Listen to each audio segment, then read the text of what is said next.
On you, nephew. Take that top card. When I die, I want my last words to be, I did it.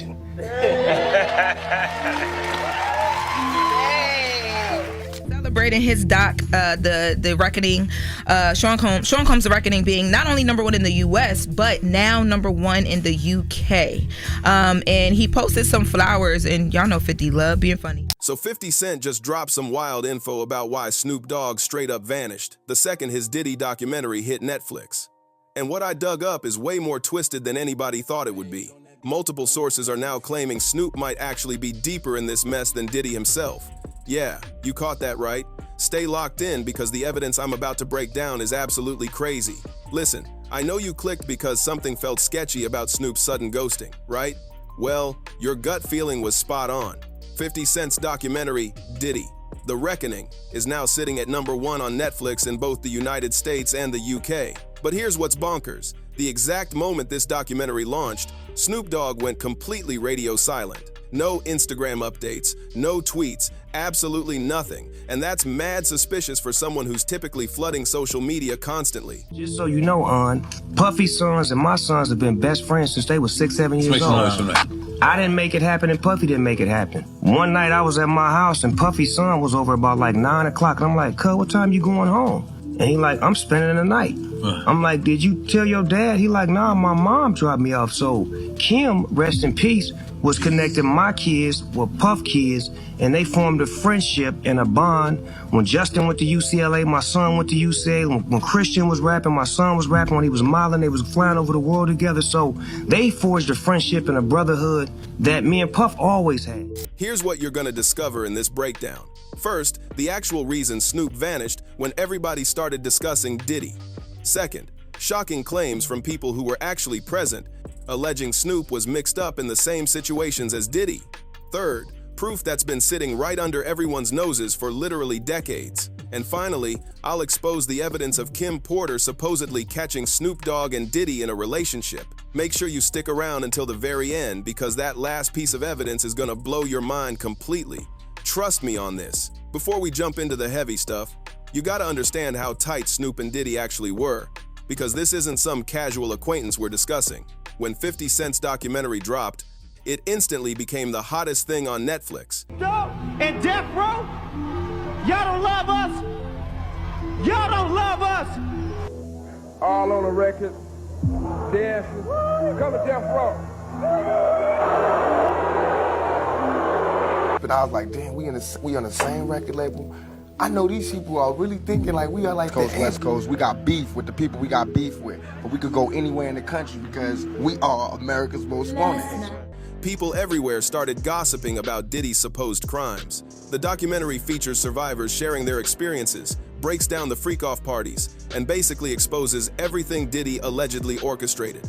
It's intense, really intense. But you know what's weird? While everybody else was discussing it, posting their takes and sharing reactions, Snoop Dogg said, absolutely zilch, like total radio silence. And for someone who weighs in on literally everything happening in hip-hop, that's bizarre, very bizarre. Now peep this.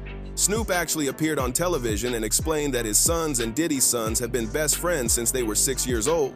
He discussed how their families were super connected, how Kim Porter, that's Diddy's ex who passed away, would arrange playdates for the kids. How when Justin went to UCLA, Snoop's son went to UCLA.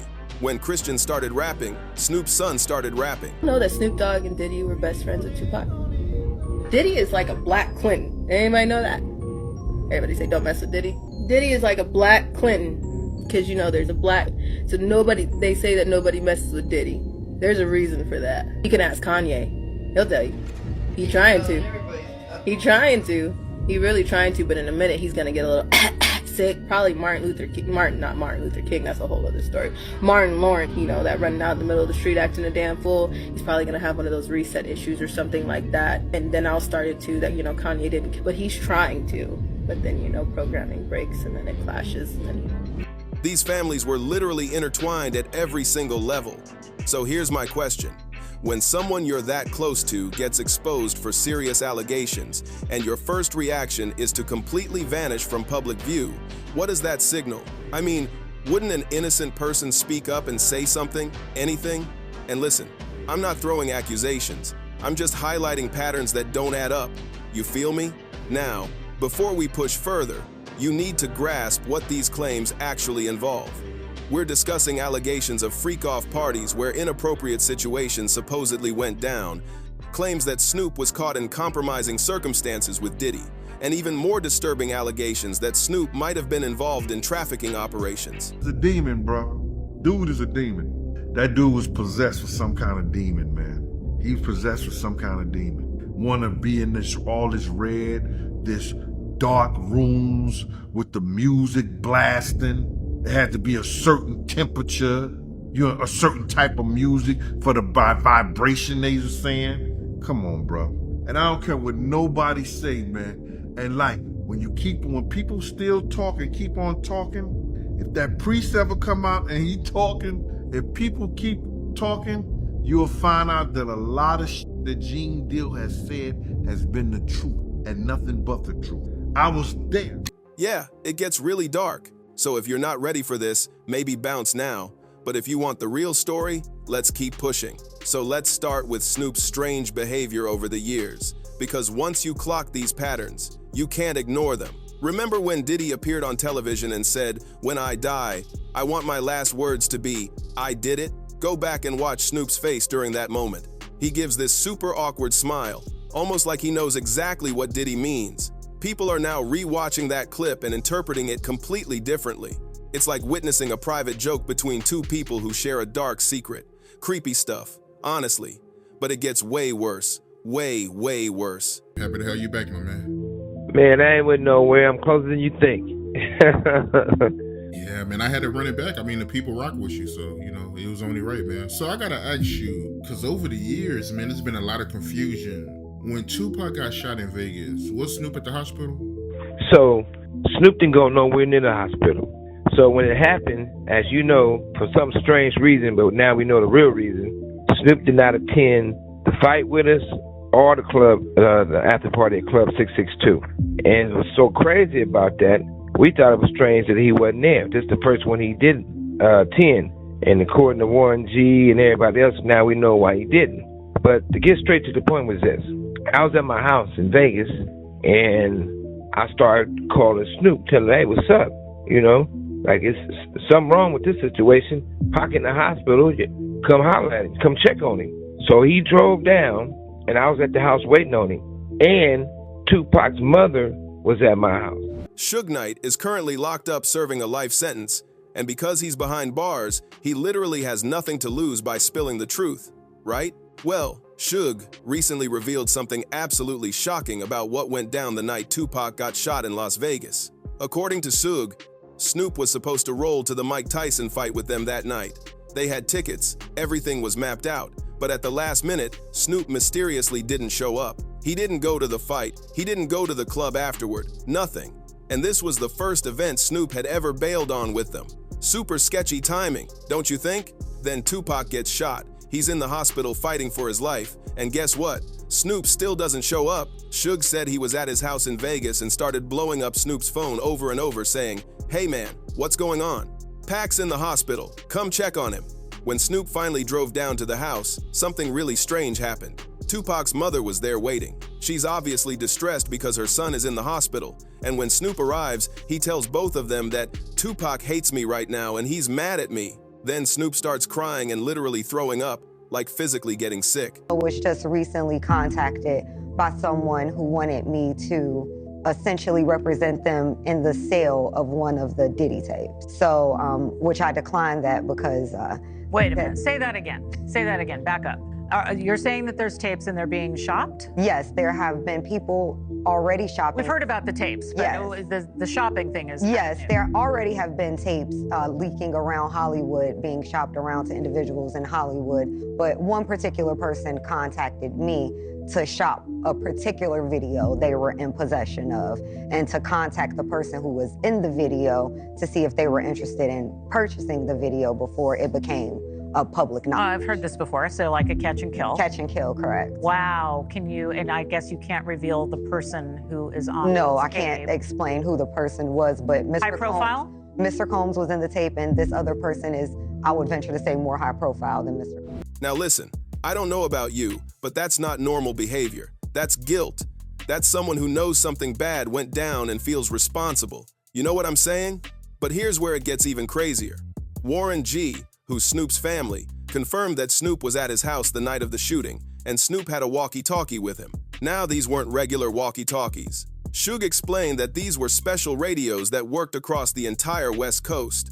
The only people who had these radios were security teams during major events. So why did Snoop have a security radio at Warren G's house while watching the fight on TV? Can you hold it up a little bit more? Let me see how that... Oh, yeah, damn. You know what I'm saying? We don't hold our man hand. We shake it and get it back in our pocket. Right. You know what I'm saying? They got Diddy and Neo. And if you heard Neo's wife call him Little Diddy, that he like freak off, get high and get freak off. They all baby oil you up. Oh, man, what the hell is that? You know what I'm saying? Yo. Not him and the son. That's his son, right? Yeah. And why could he allegedly hear everything happening in Vegas, including the shots being fired? Multiple witnesses claim they heard someone on the radio say, "Got him right after Tupac was shot." I'm just connecting the dots here. You tell me if this sounds innocent. And it's not just Suge saying this. Fans have been analyzing old interview footage from the 1,990 seconds. They're studying Snoop's body language whenever he's around Tupac. And you can spot the tension. You can see how Snoop acts nervous, how he positions himself closer to Diddy's people than to Death Row people during the East Coast versus West Coast beef. People back then were already saying Snoop betrayed Tupac. They were calling it out in real time, but nobody wanted to believe it because Snoop seemed so cool and laid back. But looking back now, all the warning signs were there. Now we're getting into the really disturbing stuff. So buckle up. A guy named Courtney Burgess recently stepped forward. He's a music industry veteran with 35 years of experience, and he claims he has Kim Porter's real memoir, not the fake book that got published that her kids said was false. The actual real memoir with actual real evidence.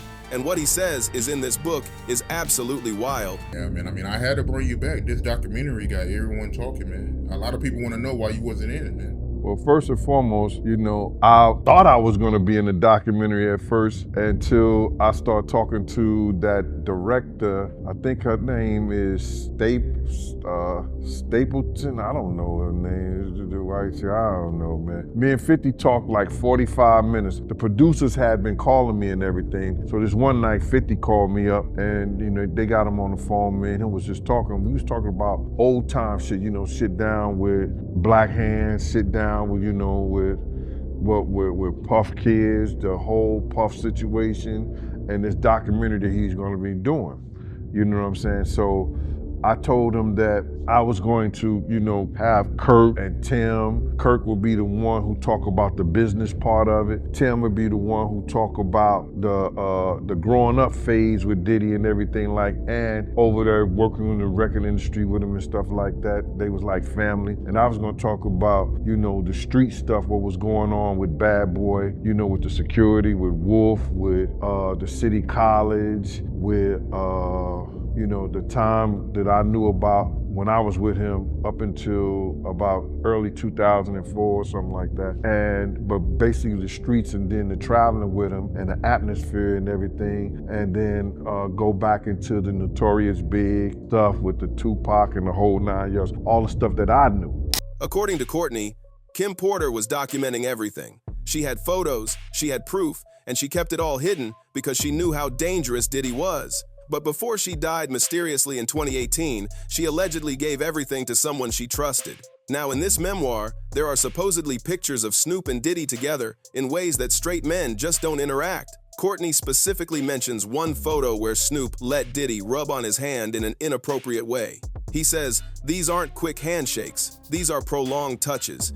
Intimate moments caught on camera." The interviewer actually shows some of these redacted photos during the interview, and even though faces are blocked out, you can see body language that's definitely questionable. Courtney says straight up, "We don't hold our man's hand. We shake it and get it back in our pocket." But these photos show something completely different. There are also allegedly pictures of Diddy with other male celebrities in similar compromising positions. All documented, all saved by Kim Porter before she died. Now, I gotta be honest, when I first heard about this, I thought maybe it's just gossip, maybe people are making stuff up. But then the federal investigation confirmed some of this. A lawyer named Ariel Mitchell appeared on national news. She represents multiple survivors in the Diddy case, and she dropped an absolute bombshell on live television. Everybody knew that Snoop Dogg, not again, mentioned him in December of 2020, but everybody beat the hell out of me. Screw you, that can't be true. What the hell do I know, right? And then recently it just came out again that Snoop Dogg got accused of trafficking children. And what did everybody do? Ooh, Snoop Dogg is at the halftime. I'm going to the halftime. She said someone contacted her trying to sell a tape, a freak-off tape featuring Diddy and another celebrity. And get this, she says, the other person on the tape is more high-profile than Diddy, more famous than Diddy himself. The lawyer confirmed she's seen stills from the video. She says the other person's face is clearly visible. The video was filmed at Diddy's Atlanta home, and it appears the other person doesn't even know they're being recorded. She specifically said, it doesn't seem like they're an active participant in the videotaping, like they're being surreptitiously recorded. She also confirmed the video is graphic in nature. Now, she legally can't reveal who the other celebrity is, but multiple sources are now claiming that person is Snoop Dogg, multiple independent sources, all saying the same name. And think about the timing. Kim Porter dies suddenly in 2018 from pneumonia. A healthy 47-year-old woman just dies out of nowhere, and she allegedly had all this evidence about Diddy and Snoop. That's super suspicious. Like really, really suspicious. Now, let's talk about what people who were actually there are saying, because these aren't random internet rumors. These are first-hand witnesses. Gene Deal was Diddy's personal bodyguard for years. He saw everything, and he recently said, Diddy is possessed by some kind of demon. I've been confronted by so many law enforcement for the CDs. Even my studio equipment was counterfeit. Now, peeps, we have an exclusive on the Lionel B Show today. A Diddy insider sat down with me to talk about the Diddy celebrity tapes he has possession of, and also exclusive details surrounding Diddy and Gene Deal's involvement. He described these dark parties with specific temperatures, certain types of music to create vibrations, and actual rituals happening. Gene talked about watching a spiritual person rub stuff on Diddy's head. Then Diddy had to grab a white dove from a cage and throw it in the air. But the dove didn't fly. It just dropped straight to the ground like it had no wings. Gene said he's never seen anything like it in his life. And here's the thing, multiple people are now saying Snoop was present at events like this, that he participated, that he wasn't just a casual friend who showed up to normal parties. He was allegedly involved in the weird, dark stuff too. But it gets even more disturbing. A woman named Ally Carter has been speaking out for years. She's a survivor of trafficking, and she's been calling out both Diddy and Snoop Dogg since way back in 2020. But nobody believed her. People attacked her online, called her crazy, told her to shut up, but now everything she said is coming true. Ally stated that Snoop Dogg is actually more powerful and influential in these circles than Diddy. She said Snoop was accused of trafficking back in December 2020, but everyone ignored it. People still celebrated him at the Super Bowl halftime show, still bought his products, still treated him like a hero. She asked a really good question. We canceled Dr. Seuss and Aunt Jemima, but we're okay with someone accused of trafficking? That makes sense? And she has a point, a really valid point. Why do we pick and choose who gets canceled based on how famous and beloved they are? Ally also revealed something interesting about the connection between Snoop, Diddy, and Tupac. She said all three of them were friends at one point, but she heavily implies that Snoop and Diddy were working together while betraying Tupac. She compares Diddy to a controversial political figure and says, nobody messes with Diddy for a reason. She even brings up how Kanye tried to expose this stuff and suddenly started acting strange, almost like he was threatened or programmed to stop talking. It's all super dark and twisted. Now I know some might be thinking, okay, but where's the actual proof? And that's fair. That's a fair question. But here's the thing, federal investigators have proof. They seized computers, hard drives, and flash drives from Diddy's properties. And according to multiple sources, Snoop's name keeps coming up in sealed testimony. Let's talk about Snoop's pattern of lying. Once you see it, you realize he's been lying about his involvement for decades. There's a video going around where someone breaks down all of Snoop's lies about Tupac. He tells this elaborate story about running into Nas in New York during the East Coast, West Coast beef. Says Tupac started getting in Nas's face even though Nas was super deep with more people. Makes it sound like this intense confrontation happened. But here's the problem. Nas did a rebuttal video, and Nas says Snoop wasn't even there. Other Outlawz members who were actually close to Tupac confirmed Snoop wasn't there either. So why is Snoop telling false stories about events he didn't attend? The person in the video asks the perfect question. What made Snoop think he was going to get away with telling a false story when all the people who were actually there could call him out? And I'll tell you why. Because Snoop needs to insert himself into Tupac's story to maintain his street credibility. He needs people to believe he was loyal to Tupac, that they were best friends until the end. Because if the truth comes out that he betrayed Tupac and was actually working with Diddy, his entire career and legacy are destroyed. Think about how many times Snoop has talked about Tupac over the years, how many interviews where he pretends to get emotional, how many times he's used Tupac's name to boost his own reputation. It's all calculated, it's all part of the act. Some sources have talked about alleged industry rituals that young artists supposedly have to pass to prove they're willing to do whatever it takes for success. And according to Suge and multiple other sources, Snoop passed these tests. That's why his career exploded. That's why he became one of the biggest names in hip-hop seemingly overnight. Here's something interesting. Snoop is obsessed with certain foods, like weirdly obsessed. He posts about them constantly on social media, makes jokes about them, includes them in his branding. Some people think this is his way of signaling to others in the industry that he's part of the club, that he passed the test. Sounds crazy, right? But when you look at all the evidence together, these weird little details start making sense. Now let's talk about how Snoop has been strategically covering this up for years. Right when the Diddy allegations started heating up, Snoop Dogg was suddenly named the U.S. honorary coach for the Winter Olympics. Convenient timing, don't you think? He got this huge public platform, all this positive press, everyone talking about how cool and fun he is. Perfect distraction from the allegations circling around him. Then he started doing all these commercials, T-Mobile, The Voice, NFL coverage. It's like he was suddenly everywhere doing the most wholesome, family-friendly stuff possible, building up good PR before everything hits the fan. Gene Deal, another former Diddy bodyguard, recently did an interview explaining why he wasn't included in 50 Cent's documentary, and the reason is really interesting. Gene said the documentary director tried to lowball him on payment, but more importantly, Gene said the documentary left out a ton of important information, key details that would have made the story even more damaging. And according to Gene, Snoop's name kept coming up in conversations about who was really involved. Gene specifically talked about the City College incident where 9 people died at a Diddy event in 1991. He said the real story of what happened that night involves more people than what was shown in the documentary. He implies Snoop knew about certain things but stayed quiet. Gene also confirmed that federal investigators have been collecting evidence for years, that there are sealed testimonies naming specific celebrities, that more charges are probably coming. And think about this. If Gene Deal, who was Diddy's bodyguard and has every reason to dislike Suge Knight, is still confirming parts of Suge's story about Snoop, that tells you something. When two people who can't stand each other both say the same thing about a third person, you should probably listen. Industry insiders use code language to talk about this stuff without saying it directly.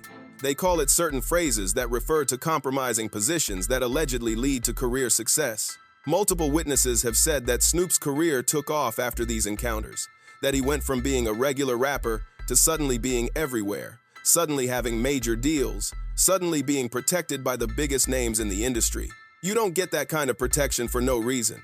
You don't become untouchable unless you're part of something bigger, and that's what all these sources are saying. Snoop is protected because he's part of the system.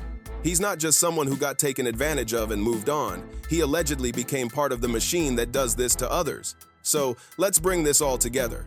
Why did Snoop Dogg really disappear when 50 Cent's documentary dropped? Here's what we know for sure. Federal investigators have video evidence seized from Diddy's properties. A lawyer confirmed tapes exist featuring more high-profile celebrities. Multiple independent sources claim Snoop is on those tapes. Kim Porter allegedly documented his relationship with Diddy before she died mysteriously. Industry insiders who were actually there are finally talking. And Snoop's response to all of this? Complete silence. Innocent people don't act like this. If someone accused you of being involved in trafficking, freak-offs, and compromising situations with Diddy, and you were innocent, wouldn't you immediately defend yourself? Wouldn't you sue people for defamation? Wouldn't you make a statement? But Snoop hasn't done any of that. He just disappeared, went completely dark, and that silence speaks louder than any denial ever could. Think about Snoop's whole personality. He's usually the first person to comment on drama. He's on social media constantly. He gives his opinion on everything happening in hip-hop. But the second his close friend gets exposed for horrible crimes, suddenly he has nothing to say. That's not loyalty, that's self-preservation. And here's the really scary part. Multiple sources say this is just the beginning, that more names are about to come out, that the federal investigation is building cases against multiple celebrities who were involved. And Snoop's name keeps coming up in sealed testimony that hasn't been made public yet. 50 Cent knows something.